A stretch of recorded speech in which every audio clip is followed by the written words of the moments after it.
Well, she's known as the glamazon of Grand Slams, but Maria Sharapova's Australian Open dream ended yesterday. She bowed out in the opening round of the tournament here at Rod Laver Arena.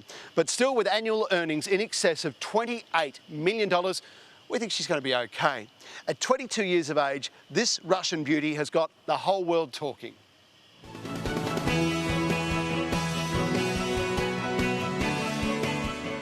A day in the life of Maria Sharapova. There's glitz and glamour and a sea of cameras. But is it all as real as it seems?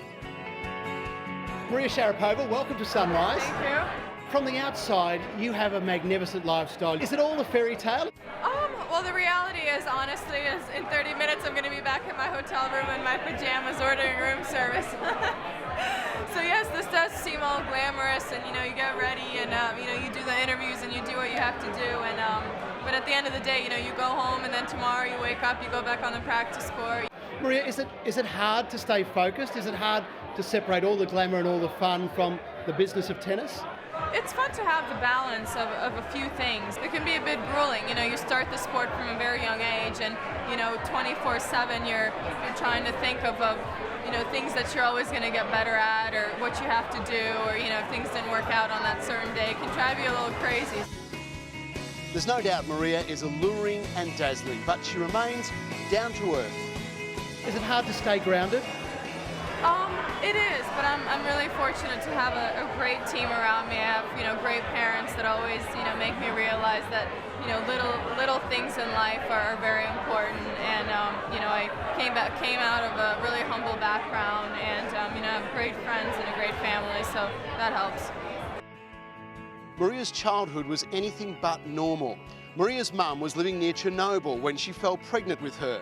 It was at the time of the 1986 accident. They were in Belarus when my mom was pregnant with me, and because Chernobyl happened around that time, we fled and moved to Russia, and that's why I was born in Russia.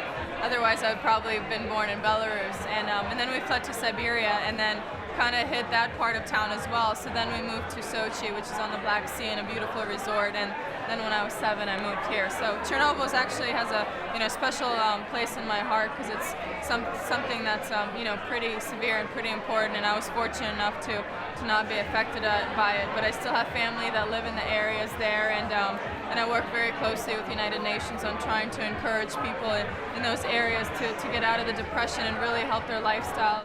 Maria, when you picked up a tennis racket as a 4-year-old, was it love at first sight with the game, or did your dad really have to encourage you a little bit to get involved? I love the fact that there's always someone on the other side of the net, and you had to beat them. I think that's when I realized I was just a really competitive kid. So is that competitive kid still inside you? Always, yeah. If it has, if I have to eat a bowl of pasta faster than somebody else, I do it. Now, I know you don't like to talk about your private life, but a lot of people will be expecting me to ask you what you might look for in a partner. What do you think is important in a partner? Someone that represents, respects what the business that I'm in, and and really understands it in a way. And obviously, it's a long-distance relationship. Obviously, we travel 11 months out of the year, and someone that's really easy, and I'm pretty outgoing, and I can just sit at home and cook and just talk, and I don't need big parties or many people to entertain me. So, do you have any romance news, Maria, that I should know about? Romance news? No, I'm in a relationship, but other than that, no.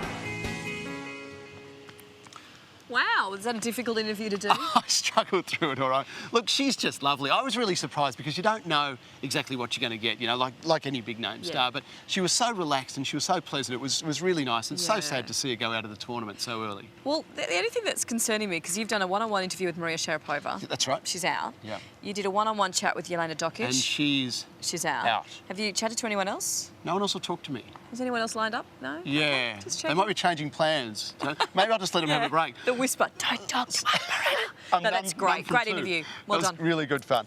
Listen, ahead on Sunrise, the international fight to return 3